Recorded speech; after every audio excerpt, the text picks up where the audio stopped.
laga heli doono safarkan iyo dagaalka Cabdicasiis lafta gareen iyo kooxda villada joogta waxaan aaminsanahay isfaham waagii hore ka sokow arrinta la wado oo kale waa arrintaas marka waxaan cadayn in madaxweyne xasan sheekh 40 sano hadda ah ay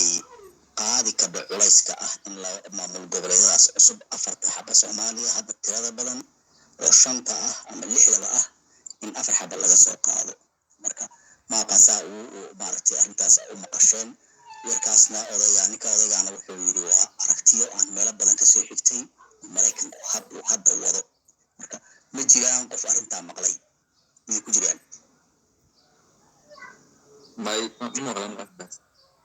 arrinta la raadi marka halgamay rag xawraaminta arrintaas la galo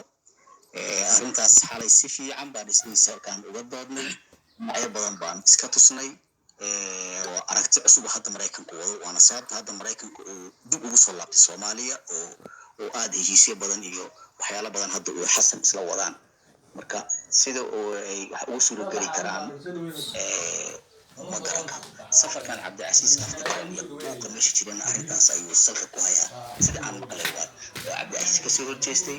qaadanna waayay wax laga macnaha uu kala hadli karanaysan ahayn dagaalka hore ka sukow marka xaaladahaas cusub ayaa hortameeyo wadanku galaya markaan meesha fadhiya ujeedooyin waaweyn oo villada jooga hadda meesha soo galay aragtiyo waaweyn oo runtii hadaad u sii xuraantaan dadka sii waraysataan alla yaabtaan ay meesha ka wadaan mana aaminsani mana dhici doonto sida aniga aan aaminsanahay in doorasho af iyo cod ah habkii nidaamkii hadda wanaagsanaa ee rajada Soomaali u lahayd inuu socon doono wuxuu noqon doonaa hadallada basic ay kaga wax qabadka basic ka dhigan doonaa waa hadalkii Cabdiraxmaan hadda aan sheegaynay iyo hadalka Xasan ma arsan doono halkaas bahash ku soconaysa wax iyaga dantooda aan mooyay dan kale ma fiirinayaan marka intaas ay ku biirin lahaa xaaladu ma aha farmaajo nacayb ma aha xaalad kala samee maamul goboleed nacayb ma aha waa hadaf qarsoon oo aad u culus oo runtii la doonayo in aad loo baadi goobo inaan isku nimaano kaliya ma waxaan codsanayaa kooxdeena inay kala yaacaan adduunka ijraa'idii xogta la raadiyo wax adag baa socda oo aan malayn karin wax hadda kor ka muuqda marka intaasaan oran lahaa ka bax حسن ويدين ده سؤال ويدين حسن صاحب ويسوق سينا صاحب waxaan rabaa inaan ku darsado aniga sorry safarkiisa xasan sheekh uu ku tagayo beedhawa horta wax lafta gareen meesha laga qaaday ma jirto arrinta waa iska arrin raqiis weeye arrintii inay soconayso laba mid baan ku diidanahay midda koowaad waxa weeye xasan sheekh saaxiibadiisa waxay kula taliyeen sidaan wax warkii soo gaaray in bilowga horeba la cunay ninkan oo mataqaana ninka loo hebel rogo loo dhiyo meesha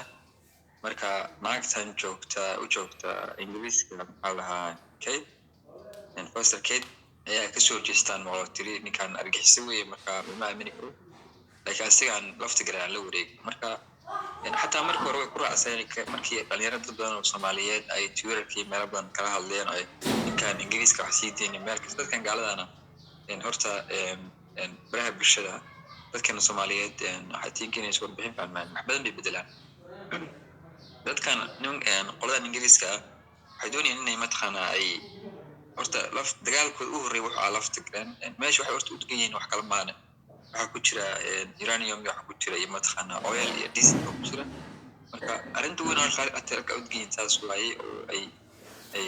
waxaan filayaa Soomaaliya waxay hagaagsan ku jawaab baan filayaa marka umaleyn maayo inuu hadda xasasho wuxuu u tagay meesha inuu leeshiyo u baahniyo galmudug ay sheeg maxaa la oran jiray koonfur galbeed ma aha sida Jubaland oo kale madaxweyne Farmaajo uu dagaal ku hayo kale way ka yara adag tahay oo I think 77 waxa leeyahay 77 MB bay baraban ku leeyihiin in kalena way sii kaxaysan karaan marka xasan hadduu halka ka bilaabo asay waxa uu tahay guuldaro weyn si kasta uu keenay xildhibaan asaga taabsan ama gudoomiye asaga taabsan ninkan hadda gudoomiye jooga sorry baarlamaanka Soomaaliya jooga wan ka mushaaxa waay xalon jiray wax ka hela ama benefit ka hela mooshinka dhaqan buulaha aad u leeyahay marka waxa hadduu maqlo lacagna oo maqlo waa kala goynaya. Marka aniga aragtiyada ahaantan xasan hadduu u socdaa meesha laba mid inuu la tabto dhaniyo dagaalkii aan ku hayay arrin soo qaado waa kala gabaday waxa weeyaan heshiino barnaamijkan dhisayna mataqaanaa ka mid noqo oo aniga la shaqeeyo iyo secondly inuu mataqaanaa reesala arrintiisa kala mataqaanaa kala hadlo safarkiisa uu si xiga inuu si aadayo galmudug oo idin la istashanayo taas halkaas uma baxaya hadduu malin ma inay dagaal toos ku qaadi karaan ninkan odayga maybe labas afsiye inay ku qaadi karaan laga yaabo laakiin hadduu malin ma arrinta maraykanku marka hore Soomaaliya iyo hadda wadan uu kala ahaa sababta uu baxay maraykanku waxay ahayd wax qorshihiisa iska bedeli ma jiraan kaliya waxa isbedelay labada nin ee meesha haystay Donald Trump baxay Biden baa imaaday marka qoladan garab waxa aaminsan yihiin in Afrikaanka iyo Asiaanka waxooda la boobo waxoodana ayaga haystaan oo mataqaanaa sida oilka iyo mataqaanaa mineralka iyo waxaas inay kala baxaan bay aaminsan yihiin kuwan kale waxay aaminsan yihiin mataqaanaa in wadanka la soo xiro mataqaanaa ayagu ay America first waxay dhahaan mataqaanaa America inay ugu horeyso meelahan la iska ilaawo marka afartii sano ee madaxweyne Farmaajo waxa isku aadintay madaxweyne Farmaajo oo adag Soomaalinimada iyo mataqaanaa iyo dalkeena iyo iyo waxa isku aadamay iyo maxal dhahaa Donald Trump oo wadanka joogay marka fursado badan baa isku aaday madaxweyne Farmaajo xataa hadduu Biden joogo lahaa madaxweyne Farmaajo Soomaalinimadiisa iyo dalkiisa uu difaaci lahaa laakiin fursado badan uusan kii hore uusan mataqaanaa dayacay uusan dayacayn waa nin tuuga waaye ka jooga hadda Biden ay dhahaan oo rabo inuu ka dhigo Soomaaliya mataqaanaa dhul desert meel saxaraaya laan noolaan wax ku jirana kala marka ayaga waxba iskama bedelin ciidamada dal Kenya iyo mataqaanaa haddii ay joogaan iyo kaliya laba madaxweyne isbedel mooyay siyaasadda Mareykanka ee Soomaaliya marna isma bedesho waa in meeshan ay noqoto dadka in loo taliyo ayagu ay haystaan in dalkeena laga dhigto meel baaba sidee ku heli karaan inay keensadaan meesha dad baabad oo mataqaanaa ayaga u shaqeeya oo aan ku amartaagleen karin sida ninka hadda odayga hadda meesha jooga oo madaxweynaha ka marka markan marayma hadda aniga Soomaaliya hadda meesha ku socoto macnaha lama oran karo waa meel wanaagsan oo ku socotaa laakiin dalkeena ka rajo dhigi mayno waxa weeye Soomaaliya way wadada ku dhan tahay waa meel aan mataqaanaa aw home way marka insha Allah Ilaahay waxa ka jeeyaa inuu Ilaahay khayr ka dhigo mataqaanaa oo Soomaaliduna soo galaato midna ogaada anigu dadka waxaan kamid ahay keesko ka walisan afarsan xasan sheekh wadanka joogayo waa uu tirinayaa hadda wax yar baa u dhimbaa aaminsanay wadana saas mid waxaan ku darayaa qolooyinka dadka xaaraanta ku heshiiyay mataqaanaa xalaash kuma heshiiyaan so I don't think in mataqaanaa Axmedow iyo Dan iyo Xasan ay heshiinayaan intaan iga qoraanay haddii afarsan si wada joogaan si wada shaqeeyaan Soomaaliya ma noqonayso haddii saddex si wada shaqeeyaan Soomaaliya ma noqonayso marka intaas baan oran lahaa hadda waxaan sinay awees ku soo diraa dawaa ka qaadaan Okay, bro. Su'aasha haddaan u gudbo Xasan waxaan dhihi lahaa sababta imika Mareykanku idin loogu soo diray maxay tahay oo intii ka horeysay oo uga aamusnaa midda kale hadda iyo waxaan haysanaa ciidan oo aad loo soo tayeeyey oo tababar fiican lasoo siiyey soo madaxweyne Farmaajo ku dhawaaqay 5,000 ciidan ku dhow uma baahnida ciidan kale oo shisheeye oo inuu wadanka dibna loogu soo daadgureeyo haddana dib wax u qasaan marka sababtaas ayaan fahmi waayay haddii aad hal iyo laba nooga ifin karto Xasan su'aashaas walaal anigu runtii waxaan barnaamijsanahay Mareykan wadankan kama bixinba kamana maqnaynba warkaana waa war iska cusub oo meesha la dhigay meel kasta ma jooga taas sababtoo ah Mareykan liwaxa keenta liyaasa waxaan kala wada runtiina sida hadda uu sheegay Maxamed ama Xaashi madaxweyne Farmaajo ayaa wadankan wuxuu ka hortaagnaa mashaariic tiro badan oo reer galbeedka iyo Mareykankaba dan u ahaa Soomaalina dhibaato ku ahaa sababta hadda loo soo yaacayaan Xaashi uu sheegay weeyo dad nugul oo Soomaalinimadu aad daciif u tahay ayaa hadda qabsaday madaxtooyada wax walbana filo inta hadda aan idin sheegay wax ka xanuun badan fisha aragtina waan kaga duwanahay Xaashi way heshiinayaan Dani way heshiinayaan Axmed Madoobe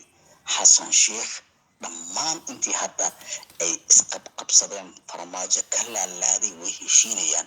waana la heshiisiinayaa sababtoo waa loo taliyaa. taasaan may ka ogaan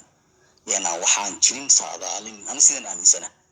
way heshiinayaan wayna wada shaqaynayaan sababtoo ah hadaf bay kusoo wada fuuleen, hadaf bay wada socdeen. hadafka lagu soo wada fuulay waa wax wadaniyad la yidhaahdo yaysan jirin. haddii marka wax laisku qabsanayaa ay jirtaba dee wadaniyad weeye, ayadiina meesha way ka baxda, laiskuma soo wada raacin. marka maxaa laisku qabsanaya? waxba waxaan wadanka hadda ka socda, arrintan hadda aan idin sheegay runtii waa arrin aada xanuun badan oo dhibaato badan abuureysa, dana badanna maraykanku uu ka leeyahay oo la doonayo wadanka in la jahwareeriyo. reer galbeed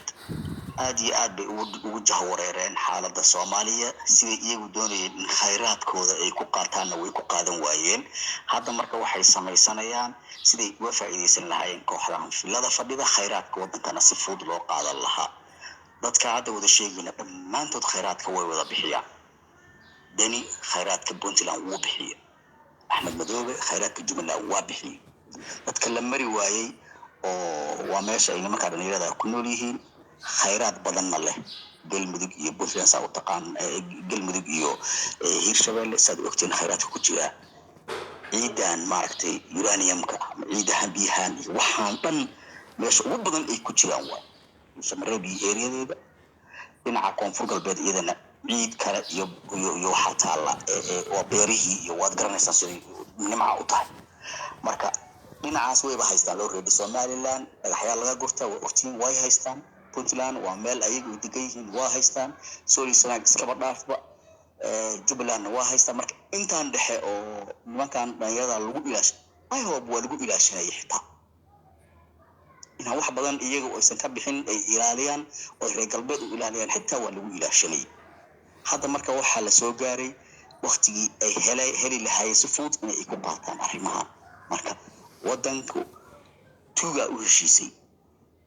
muran dambe oo dhacayana male, wax dambe oo soconaya cid dambe oo isqabsanaysana haba yaraatay ma jiraan. hadda waxaa la wadaa in deni lagu hayo, qorshe hadda socda waa deni in lagu hayo oo axmedow waa loo haynayaa kismaayo waa lagu haynayaa inta uu noolaanayo. haddana deni waxaa la rabaa in lagu hayo la sameeyo. ninka la kari laayana waa cabdicasiis lafta gareen oo sidii barnaamij shuucan looga dhaadhicin lahaa uu aada u adagyahay. haddana asagaa laga dhaadhicin. dadkan madaxda far bay ku wada hadlaan, sida badan baa laiska hayaa, wax badan baa isbedel. marka walaalayaal xaaladdu sida aan moodayno iyo nabad iyo nolol iyo hebel jeclaysi iyo misjeclaysi maahe, waxaa soo galay wax badan oo madaxweyne farmaajo wadanka ka hor joogay baa hadda fursad helaya. sideen marka iyada uga hadli karnaa, sideen ugu ogaan karnaa, sideen usoo saari karnaa intaanu baaritaan adag samayno waxa socdaa. waa arrintaan isweydiin leh. wixii dushana laga tusay waana laga tusay waan aragnaa, laakiin waxyaalaha qarsoon aan cabiri karno aan fikri karno waa inaan si toosa wax u qiyaasi karayno, waa agnimadan ka faa'iidaysan karayna. xaalad adag baa wadanka ku jira. marka walaal wax isdiidan ma jiraan, xaaladaas adagaa socota, dhanna nooguma jirtee maxaa la yeeli karaa waa ka baxa. waxyar barana kuga darta kow hadda uu magacaabo ra-iisul wasaare horta halka prime minister yani waa hal kursi weeye. dad badan baana ku tartamay tusaalahaan oo doonaya inay kursiga helaan. waxaad sheekh saaxiibadhow la waxaad kaa ballan qaaday adiga mataqaanaa waa shirki in waxaan aad sameyn kara aad mataqaanaa ballan qaadid laakiin waxaan u badan yahay 96% dad kamid marka kursiga waayaan inay mucaarad noqonayaan oo weliba dadka xasan ugu dhowaa. marka aniga aragti mid waa kula qaabilsanahay waa kugu raacsanahay I agree with you. midna way yara oo culusana kugu raaco. marka midda kood waxa weeyaan kugu raacsanahay waa sax waxa tiri waa loo taliyaa wadada loo taliyo waaye waa sax been ma wala taas waa wadada xalan laga maamulo weeye. waxaan already 2 sano soo socday sameyn lahaa waa u qoran yihiin warqada loo dhiibaa amisanahay waanu taas oo kugu raacay. laakiin mucaarad in ma jirayo waa la garab soconayaa dowladda saas ku soconaysa. aniga un baa sunnaha Soomaaliya siyaasadeeda yaa wuxuu yahay ninka kugu dhow maalinta kursiga ka waayo in mataqaanaa adiga laga bilaabo mafahantiyo oo lagu soo jeesto. marka si kastoo gaalaan ay u taageerto oo dhinac joogto hadaan dhulka ayagana lama lahan dadka Soomaaliya ma afka ma qaban karaan. anuma shay qof loo cagajiyo la dhahay yani we're gonna kill you ku dilina ama hadaan maxaa sameynoo kale laakiin dadka Soomaaliyeed markii ay kursi waayaan qolooyinka israacsan badan way adag tahay marka hadhow sidii mataqaanaa dadkan u aaminsan hadda yani lama heli dad Xasan Sheekh oo kale ay inkastoo dadkii Mooriyaanta ah anigu Mooriyaan baa waqaanay ay dowladda galeen oo yarta hadda waxa ay yihiin haddana haddii si loo fiiriyo mucaarad uu imaana la shaki way mucaarad wali ku dhaw dowladda uu imaana oo madaxaas la galaan oo isla wareero gaalada u yeerto ilaa walba ay u talin jireen marka dadkan haddii tabaan ay ka dhacdana waxay doonayaan kaliya waxay Soomaalida mucaaradka noqdo kaliya waxay ku digaan waa inay boos helaan ama kursi helaan marka أنا واحد اسمه لي 10 سنة توي سيوا صانيان وأنت اسمه كون لا عاشي أنا إسكا جوجو أنا رالي هذا دان يقول بطيء عاشي هذا واحد إن عفير إنه dadkii mucaaradka ahaa oo wada socday oo dhan hadda waxay wada joogaan sida iyagu aaminsan yihiin guul waxa ka soo horjeeday lafta gareen hadda toos ma loo aaday oo hadda ma la joogaa waxa ma doonayo nin siyaasi ah oo aqoon lahaan jiray oo kaligiis individual meel iska taagan ma kala hadlayo mucaaradka Soomaaliya waa badan meel badan baa laga qeylay dad noocaas kala badan waa jiraan laakiin mucaarad waa qofka maamulka haysta sida Jubbaland, Puntland, Hirshabelle, Koonfur Galbeed kaas waxa la oran karaa mucaarad dowladda caqabad ku ah laakiin siyaasi oo meel ka qayliyo oo kaligiis cidna u soo xukumin waxa bay yaraatay saameyn u yeelanaya iska yarta hadda maxaa inoo muuqda annaga nabadii nool ahaan shakhsiga kaliya oo arrimaha wadaniyada qaadi kara oo u socday oo jooga waa Cabdi Lafta Gareen hadda ma la jooga waa la fadhiyaa qof kale oo hadli kara ma jira hadda may qof kale hadda aan oran karno waa mucaad ma jirin qorqor iyo Hirshabelle faylkay galeen banaadirna hadda faylkii galaysa ayadana waxa weeye hadiiba makraadeed iska jirtay iyo ka qaybgalkeeda faylkii galaysa walba saameyn kala aysan lahayn marka xagee mucaarad ka imaanaya mucaarad qof qaylinaya oo shakhsi ah oo siyaasi ah oo meel jooga sidoo doona u xoog badnaaday macna ma sameynayso mucaarad Soomaaliya waa dadka maamul goboleedka haya dani haduu boodboodo wuu fudu yahay la tuuro exactly fiican la kansado haduu boodboodani oo mucaaradkan hadda qilqil buu ku jira in loo siyaadiyo la rabaa waa la tuuraya Axmedow meesha kala laada waa taqaan haduu wax diido waa la tuuraya diidi maye Axmed ninka kaliya uu ku amaanay waayo warbixinta ku dilay dani oo ninka ugu wanaagsanaa baa la doortay oo ugu haboona halkaas wax ka tusay marka waa xagee mucaaradka imaanaya xagee la iska diidaya waxa lagu socdaa dalka in la boobo nin walba wixiisa la siin ra'iisul wasaaraha waa shakhsi xukuumad waa kursi weey kursigaasi ma loo wada ordayo waxa loo wada ordayaa projectiyada ka dhalanaya kursiga iyo fursadaha ka dhalanaya iyadana waa la qaybsaday already mar hore la qaybsaday waxa la meel bisaaray waxa ugu badan lagu xisaabtamaa waa deeqahana kuwa kore iyo kuwan hadda wax maamulaya intaba way ku wada socdaan marka yaa isdiidaya waa kuma xagee mucaarad ka dhalanaya itus miisoo meel aan aaminsanay waa ka bax horta Lafta Gareen wuxuu xoog ku leeyahay ama awood ku leeyahay baarlamaanka dhexdiisa haddii san walaalkiisa lagu dirin baa ahmiyooday marka haddii uu awoodiisa isticmaalo waan u malayn karaa inuu iyagu awoodooda u maqooniyo wali baarlamaanku wuxuu ku leeyahay awood aad iyo aad u badan waayo waxay ka keeni karaan mashiin wax walba ay isleeyihiin fikirkan wuxuu yahay shakhsiga loola hadlayaa baarlamaanka waxa ka hadlaysaa qof haduu Lafta Gareen yiraahdo ka soo horjeesta shakhsi ba telefisha loo hayaa loo wacaya waxaan soo yeelaysaa xaalada Soomaaliya ma taqaanaa ininka hadda waxa la hadal hayaa maalmahan mashiin in laga soo tariyo qaar kamid ah maxaa la yiraahdaa baarlamaanka kuwa ku jira waa iska saaraya xaalada badan baa socda saaxiibayaal si fiican baa loo kala baxaya 40 sano marka abkii waxa loo wajihi lahaa sidii wax loo waxayn lahaa xaaladahan hadda la diidayo oo waxaan la soo koobayaan hadda oo la leeyahay afar maamul Soomaaliya hal laga dhigana waxay yareynaysaa buuqa badan marka laakiin waxaan is leeyahay sababta Xasan uusan u qaadan karin waxa waaye waqtigiisa 4 sano ah dibka laga soo maray maamul goboleedyadii hore oo waliba dad isku hayb ah ay samaysanayeen maamul dibka laga soo galay dee wax la qiyaasi kara maaha marka dadaan xoogaa haybtooduna kala fogtahay laba deegaana kala degan waxyaala badanna ka dhexeeyeen hal maamul ha la isugu soo koobo ama laba maamul ha laga dhigo waad garan kartaan culayska ay leedahay iyo sida ay dhib uga dhalinayso marka xasanna soo u qaadan karo arrintaa maaqaan kooxdiisana way wataan iyo maraykankuna aad bay u wataan inay sameeyaan xasan in looga ciyaaro sanadkan 4 sano ma doonayo wuxuu rabaa inuu afar kale ku sameeyo haddii afar kale uu hadduu buuq ku dhamaystana dee waad garanaysaa wax u suurageli karaa ma jiraan xasan wuxuu fari yaqaanaa maamulada hadda jira ciladahoodana wuu yaqaan qaar kamid a asagaa samaystay qaar kamid a asagaa mar ku dhiga dhulka la galay wuxuu yaqaanaa wixii ka yimaada siduu u maareyn lahaa wuxuu haystaa dad asaga hadda la shaqaynaya oo la jooga marka ma garan karo siduu fursadaasna uga faa'iidaysan karo maraykankuna hadda dadkii waxaa way gadaalka riixayay ayaduna haltaas waxaa ka jira madow badan baa ka jira waa ka baxa